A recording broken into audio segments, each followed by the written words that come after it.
Coucou tout le monde, je vous retrouve pour la guidance du 9 octobre au 15 octobre 2023. J'espère que vous allez bien et que vous avez passé une bonne semaine. Je vais vous dire les premiers mots que j'ai entendus pour la semaine prochaine. J'ai entendu une semaine épatante sur bien des aspects, possibilité d'état de grâce, au-delà du réel, n'ayez pas froid aux yeux. Et j'ai entendu très fortement la notion de compassion. J'ai utilisé pour la guidance de la semaine une de mes dernières acquisitions, l'oracle du pays des merveilles, de Lucy Cavendish. Le début de semaine, c'est la carte « Ne buvez pas de poison » qui est tombée. Donc c'est une carte au premier abord qui déjà nous appelle à prendre soin de nous, à faire attention à tout ce qui ne nous fait pas du bien.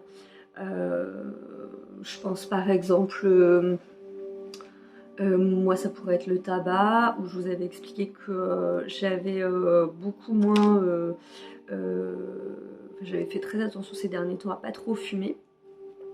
Et puis ces dernières semaines, je me suis remis à fumer beaucoup. Donc par exemple, ça peut être des choses comme ça. Mais ce qui est intéressant, c'est que cette carte, elle nous appelle aussi à faire attention à notre verbe, à ce qu'on va verbaliser. Et aussi à toutes les émotions qui peuvent nous entraîner. La colère, les mauvaises pensées, tout ce qu'on va nourrir, parce que quelque chose qui a commencé très fortement depuis le début du mois d'octobre, toujours dans cette notion d'amour de soi, c'est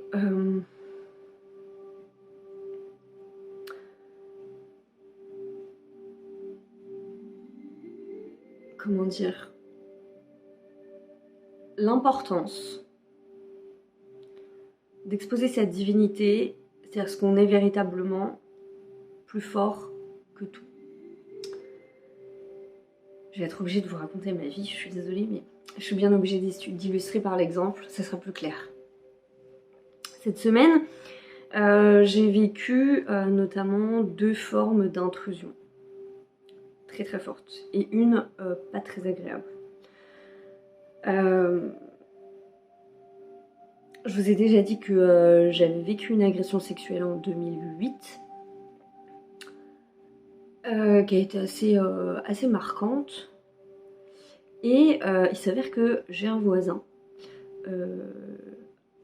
un peu étrange, un peu pas tout seul avec lui-même.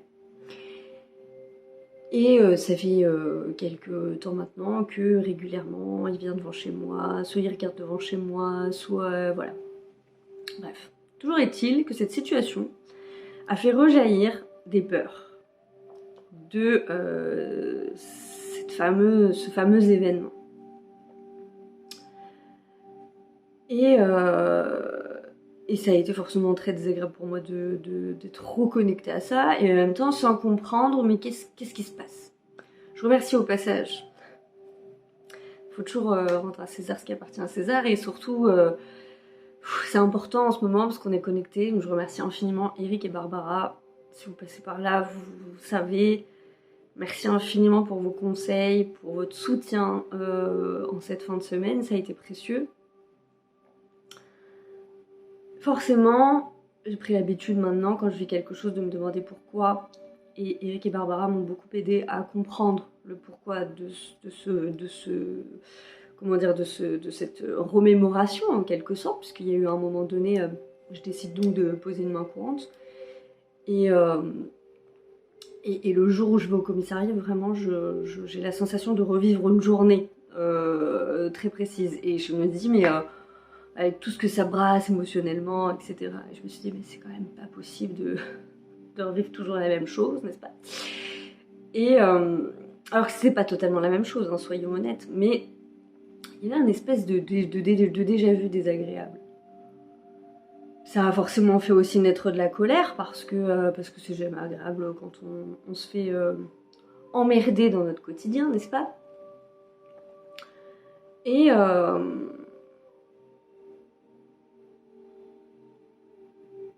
dans cette situation, ça a fait naître de la peur, des vieilles angoisses, un peu de colère, mais pas tant que ça. Voilà. Je me suis sentie, j'ai revécu des choses et des sentiments, et c'est là-dessus, c'est pour ça que je vous en parle, de fragilité, de vulnérabilité, d'impuissance. Et ces sentiments ont été très forts. Et en fait, grâce au conseil et à ma guidance, je finis par entendre qu'en fait, le jour de mon agression, il y a eu un transfert d'énergie. C'est-à-dire que là où jusqu'ici, avant cet événement, je me sentais, somme toute, assez en puissance sur quelque chose, ben quelque chose m'a été pris ce jour-là. Ou en tout cas, il y a eu transfert. Donc il m'a fallu faire un exercice pour revenir récupérer ce que j'avais perdu à ce moment-là, afin que cette puissance qui a été déplacée finalement, elle me revienne. Donc ça, c'est la première chose.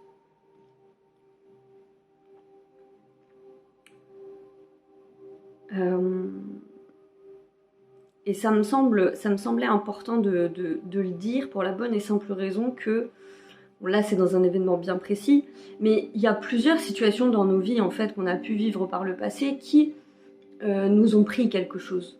Que ça soit un sentiment de sécurité, un sentiment de pouvoir, un sentiment de reconnaissance. Ça peut être par le travail, par des amis, par vraiment tout un tas de situations. Et la deuxième situation que j'ai vécue, c'est effectivement quelqu'un qui a l'habitude qui prend malheureusement l'habitude de mal me parler. Là, ça a fait naître pour le coup de la colère. Vraiment beaucoup de colère. Parce que comme très souvent, en fait, quand on n'a pas l'habitude et qu'on a tendance à composer parce que on veut pas de conflit, ou moi, c'est quelque chose que je tiens beaucoup hérité de mon enfance. Comme ma mère créait beaucoup de peur chez moi, j'ai eu cette habitude, face à des gens qui ont un caractère peut-être un peu plus fort, un peu plus véhément que le mien, de tout à coup m'effacer un petit peu, me mettre en retrait, etc., etc. Attendre le bon moment pour dire les choses, voilà. Et là encore, il y a des placements de notre puissance intérieure. En tout cas, ce qui est sûr, c'est que j'ai été connectée à des choses très très fortes, qui ont fait soulever beaucoup de colère, pour le deuxième événement. Et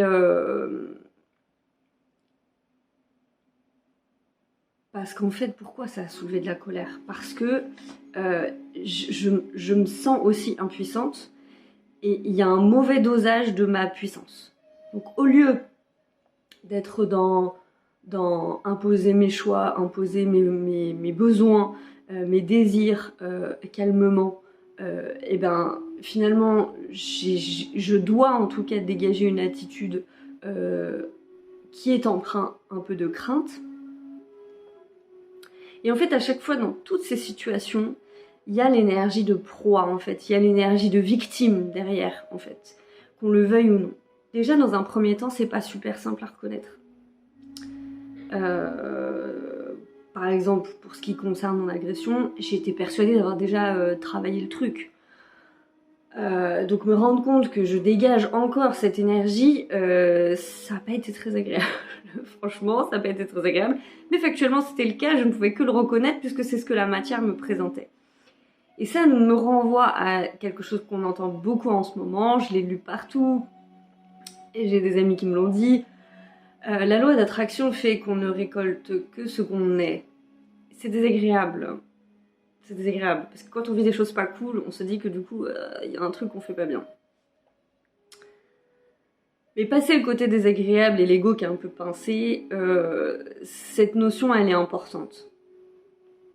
Elle est importante parce qu'en ce moment, si on n'est pas juste avec soi, donc avec la juste reconnaissance de ce qu'on est, et de regarder en nous les dernières parts de victimes qui sommeillent, ça peut pas marcher. Ça peut pas marcher. Il y aura de la dissonance, il y aura encore des événements qui seront un petit peu, oui, force est de constater, je pense, un peu désagréables.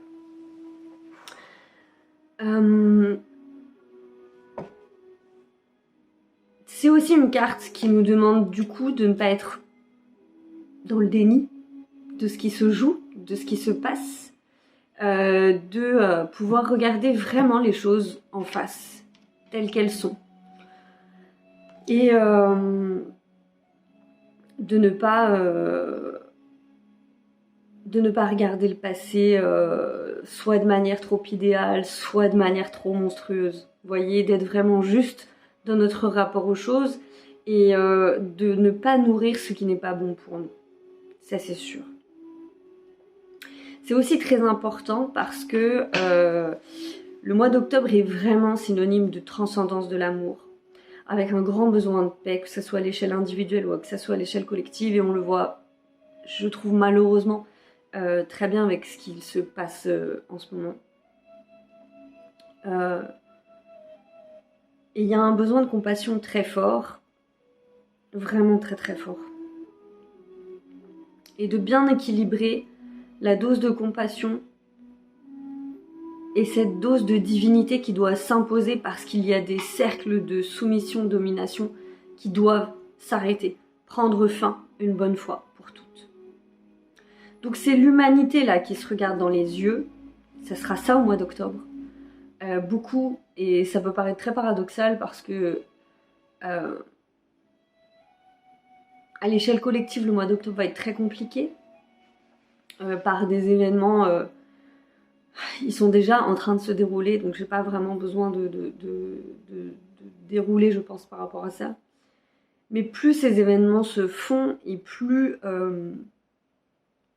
l'appel à l'amour et à la paix est grand, en fait. Plus grand qu'il ne l'aura jamais été, je crois. Véritablement. Et autre petit détail par rapport à ce que j'ai vécu quand je vais au commissariat et que effectivement... je parle du coup au policier, il me donne forcément... La personne était très connue des services de police pour d'autres faits, etc. Et je reçois du coup quelques informations sur lui, très peu, mais suffisamment, en tout cas suffisamment pour que ma médiumnité se mette en marche, ma foi. Et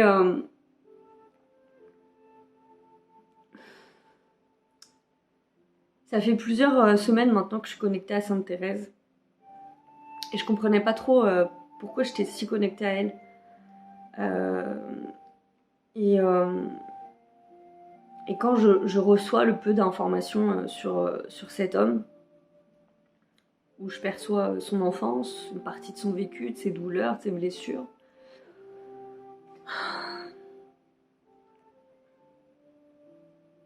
j'ai compris pourquoi j'étais si connectée à Sainte Thérèse. J'ai compris vraiment. Et Sainte Thérèse, pour la petite histoire, a été d'une humilité très grande et d'une grande foi. Très très jeune, elle est décédée très jeune puisqu'elle avait une vingtaine d'années. Et dans ses premiers actes de foi, finalement, elle a choisi un homme qui avait fait des choses assez atroces. Je sais plus exactement ce qu'il avait fait, mais bon, tuer des gens, enfin bref, c'était pas quelqu'un de très bien. Il était condamné à mort. Et un de ses premiers actes de foi, c'est de dire cet homme, avant de partir, il connaîtra Jésus, il connaîtra la foi du Christ.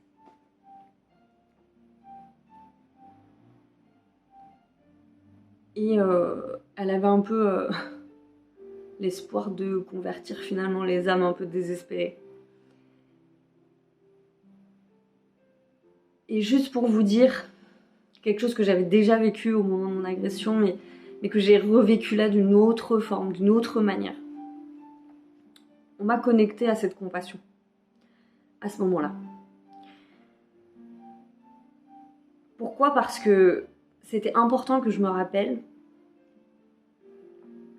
pas que j'excuse, pas que je comprenne pourquoi il faisait ça, mais que je sois connectée à un espace en moi qui arrête un cycle répétitif de bourreau et de victime, si on veut. Parce que si j'étais restée dans cette dualité à me dire que c'est lui le méchant, pour les raisons qui sont les siennes, et que moi, je suis du coup une pauvre victime, le fait déjà d'une qu'on me replace dans ma responsabilité, en me disant « Regarde ce que tu vibres finalement », parce que ce que tu vibres laisse entrer certaines choses. Ça crée des brèches, c'est aussi simple que ça, c'est la même chose que pour les entités, ou que pour toute autre chose. Le fait qu'on puisse me remettre dans cette responsabilité. Et en même temps, qu'on me permette de voir, de ressentir son parcours, ce qu'il a pu connaître. Ça a permis de juste remettre un équilibre, juste de compassion, qui fasse que moi, je suis en mesure maintenant de me protéger en me disant « Non, ça n'entre pas chez moi. Ça ne vient plus me chercher. » Parce que je ne l'autorise plus d'une certaine façon. Je me sens suffisamment en puissance pour que cela ne m'arrive plus. Et en même temps, si je ne me sens plus victime, il n'y a plus de bourreau. Je ne sais pas si c'est très clair, mais c'est très important en ce moment de comprendre ce mouvement et quelles que soient les relations interpersonnelles qui vont se jouer, aussi bien à l'échelle collective qu'à l'échelle individuelle. Et encore une fois, je ne veux pas qu'on travestisse mes propos ou quoi que ce soit, ça ne veut pas dire excuser. Mais le besoin de compassion et de pardon est grand. J'ai encore discuté avec une amie il n'y a pas longtemps qui me disait « Non mais moi je ne peux pas pardonner ». Si vous avez des situations dans vos vies où c'est le cas, rappelez-vous toujours que le pardon, vous le faites pas pour l'autre, vous le faites pour vous. On le fait pour ne plus s'attacher à une situation, pour que les choses ne perdurent pas, pour trouver la paix. C'est pour ça qu'on pardonne. On peut être face à des situations de grande colère en ce moment. Il faut faire vraiment très attention à ce qu'on pense et à ce qu'on envoie, parce que je vous jure que ça se matérialise très vite. Et qu'encore une fois, l'air est très agité, je le répète, il y a un portail vraiment pas cool. Donc là, vous avez plein d'entités qui grouillent, plein de choses qui sont... qui n'ont qu'une seule envie, c'est de réaliser vos désirs désagréables. D'accord ? Il faut toujours se rappeler en conscience que tout ça, c'est des brèches à l'intérieur de nous. Et que ces brèches, c'est nous qui les autorisons. Et c'est pas toujours facile de se le dire. C'est pas toujours évident. Mais c'est important. C'est important parce qu'il faut être ferme. Il faut être ferme et doux à la fois. Vous voyez, c'est vraiment très, très, très, très subtil. Et cette carte, ne buvez pas de poison, elle parle de tout ça. Elle parle de tout ce qu'on ne peut plus nourrir, parce que ça nourrit des égrégores, ça nourrit des peurs, ça nourrit des entités, ça nourrit tout un tas de choses. Donc ça nous demande de vraiment cesser des cycles qui ne nous servent plus, mais qui ne servent plus à l'humanité. Le milieu de semaine parle vraiment d'ancrage.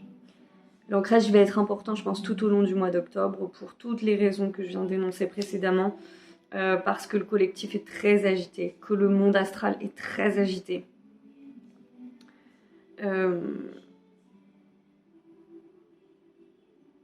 Parce qu'on peut être profondément remué par ce qui se passe. C'est ce que j'ai vécu en fin de semaine. Hier, j'ai vraiment connu une journée de ras-le-bol très, très, très, très forte, très intense. Parce que ça m'avait beaucoup remué émotionnellement, en fait, tout simplement.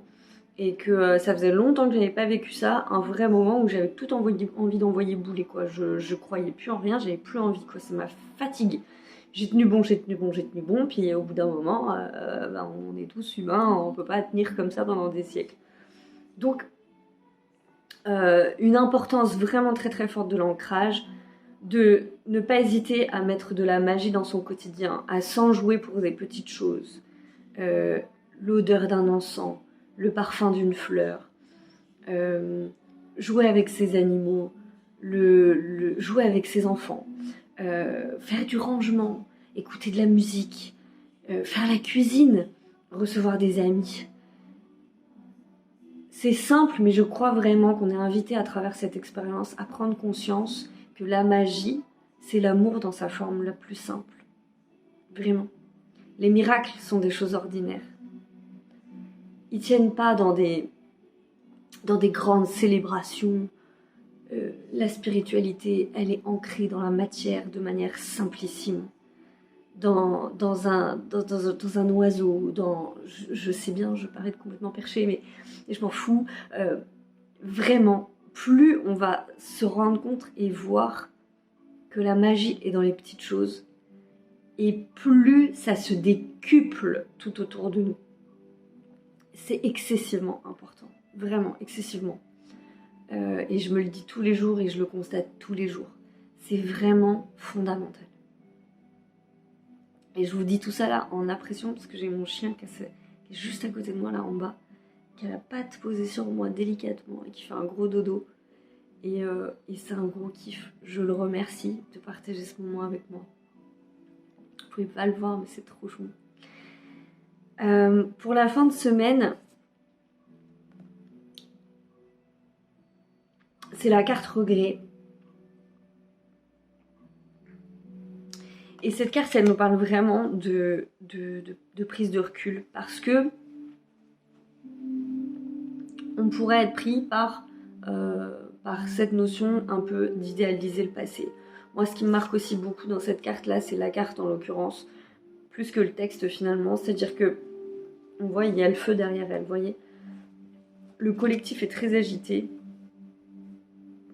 Et il y a un vrai besoin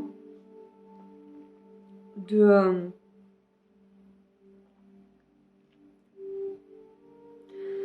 se poser et de bien regarder la nostalgie qui pourrait nous venir de manière assez attentive. Pour la bonne et simple raison qu'on est vraiment en train de changer très très très très fortement. Il y avait la Morgane d'avant et là il y a une nouvelle Morgane en fait qui est en train de s'installer, qui est le fruit de tout ce qu'elle a vécu, mais qui a su dégager tout ce qu'elle ne voulait plus, reprendre tout ce qui lui appartenait, mais ça se décuple. Donc finalement, c'est vraiment une nouvelle énergie qui s'installe et qui pourrait, parce que c'est un changement important, nous faire regarder un peu le passé et notre histoire avec un peu de nostalgie. Donc il pourrait y avoir sur le week-end prochain un petit peu de nostalgie. Je repense à quelque chose aussi, là, ça me revient que m'a dit Eric au téléphone cette semaine, la notion d'avoir peur de notre grandeur. Peur de finalement se rendre compte qu'on est puissant finalement. Et que notre puissance nous a, je crois, beaucoup effrayés et peut encore nous effrayer à des moments. Parce qu'elle implique aussi une pleine responsabilité, parce que qu'on le veuille ou non, et je le dis en connaissance de cause pour le coup, ça peut être super confortable d'être dans cette dualité de bourreau et de victime. Voilà, faut aussi savoir le reconnaître, je crois que c'est pas un gros mot. Ça peut être confortable parce que ça déresponsabilise aussi. Et encore une fois que tout ça, ça ne sont pas des choses qui sont faciles à entendre. C'est des choses qu'on peut vivre dans des relations de couple où quand on se sépare, il y a un bon, il y a un méchant. C'est pas toujours le fruit de la réalité. Et quand bien même il y aurait des injustices, on a toujours notre propre part de responsabilité. Si les gens en viennent à dépasser certaines limites, c'est parce qu'il y a une part à l'intérieur de nous qui les autorise. Et c'est toujours cette part-là qu'il faut aller regarder. Et vraiment, là, je vous parle, c'est vraiment mon exercice en ce moment. Voilà. Donc, c'est pas facile à entendre. C'est désagréable de se dire qu'on a une part de responsabilité là-dedans. Et c'est plus facile de se dire que l'autre est méchant, que nous, finalement, on n'a rien fait. C'est plus facile. Mais les choses ne changent pas si on regarde les choses comme ça. Donc voilà, et pour la thématique de la semaine, j'ai utilisé l'oracle de Kuan Yin d'Alana Fortchild. Je me trompe pas, oui, c'est ça. Et là, j'avais envie de vous lire un passage parce que, selon moi, ça résume très très bien ce qu'on est en train de vivre. Alors,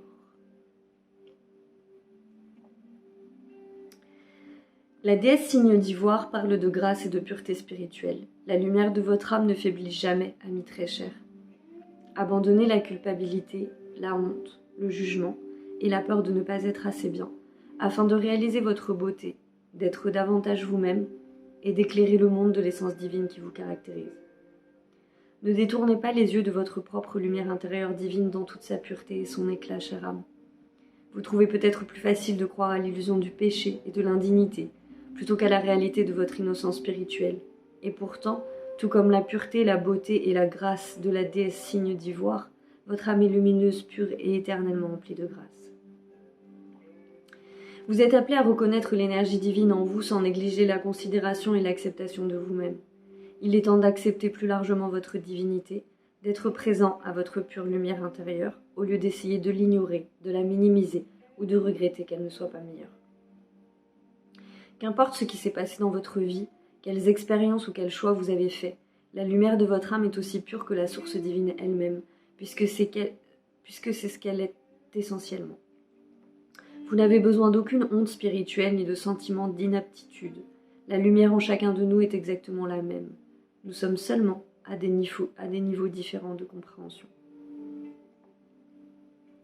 Kuan Yin, la déesse signe d'ivoire, souhaite vous accorder la grâce divine, chère âme, pour assister votre croissance spirituelle à ce moment important de votre voie. Pour que cela se fasse, vous devez le vouloir et accepter de la recevoir. Si vous choisissez de laisser la honte n'être qu'un sentiment et l'abandonner, si vous choisissez de ne donner aucun pouvoir au jugement, à la condamnation ou à la critique de vous-même, par qui que ce soit, y compris vous, vous suivez le chemin de la reconnaissance de la pureté essentielle de l'âme en chacun. C'est une voie paisible et joyeuse. Vous finissez par voir Dieu et la déesse vous sourire chez les personnes dans les situations et les expériences les plus improbables. Vous ouvrez votre cœur pour recevoir la grâce que la vénérée Kuan Yin souhaite partager avec vous, pour vous aider à vivre plus joyeusement cet état de souvenir spirituel. Permettez-lui de vous bénir en vous rappelant la pureté spirituelle de votre être, sans jugement, sans tache, sans défaut. Et là, je vais vous transmettre l'affirmation qu'il y a avec cette carte. Pour ceux à qui ça parle, bien évidemment, je pense pas que ça parle à tout le monde, mais c'est pour ceux qui en auraient le besoin. Parce que par rapport à ce que j'ai pu vivre cette semaine, c'est très drôle d'ailleurs, parce que dans ce que j'ai vécu, j'étais connectée à plein d'autres choses, y compris à mes voisins d'en face qui ont été adorables parce qu'ils surveillent un peu la maison, etc. Et quand j'ai parlé de ça avec cette dame, elle m'a partagé que elle-même, elle avait vécu une agression sexuelle quand elle était plus jeune, donc c'était d'autres années, hein, parce que c'est une femme qui a bien 70 ans. Et j'ai juste pris conscience, en fait, en discutant avec elle et en partageant ça, quand j'ai fait l'exercice de récupération de ce pouvoir, j'ai demandé à ce qu'il soit étendu à toute personne qui aurait vécu la même chose. Parce que c'est très important, et c'est très important, je le crois, à l'échelle collective, au vu de toutes les mémoires de spoliation, notamment au niveau des femmes et des enfants. Donc, du coup, voilà, c'est pour ça que je voulais vous partager aussi cette affirmation. Dites avec douceur, vénérée Kuan Yin, vous avez connu la trahison, le viol et l'incompréhension de votre vivant. Et pourtant, vous vous êtes élevé comme une âme de compassion et de pure lumière, comme un être de grâce, une déesse signe d'ivoire. Je vous demande de prendre note de cette lettre de mon âme et de m'aider à ouvrir mon cœur pour recevoir votre grâce. Ça peut aider, je pense que ça peut aider pour certaines personnes.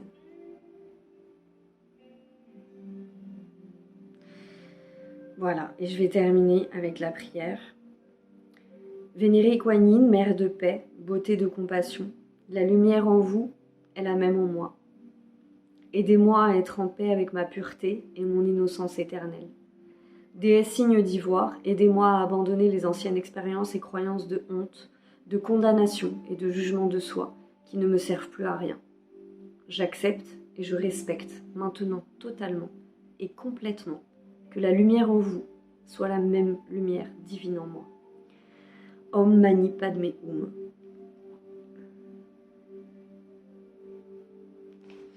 Voilà. Je vous souhaite une excellente semaine. J'espère que cette semaine vous permettra de vous émanciper tel que c'est censé l'être, avec beaucoup de compassion et aussi de protection. Voilà, prenez soin de vous.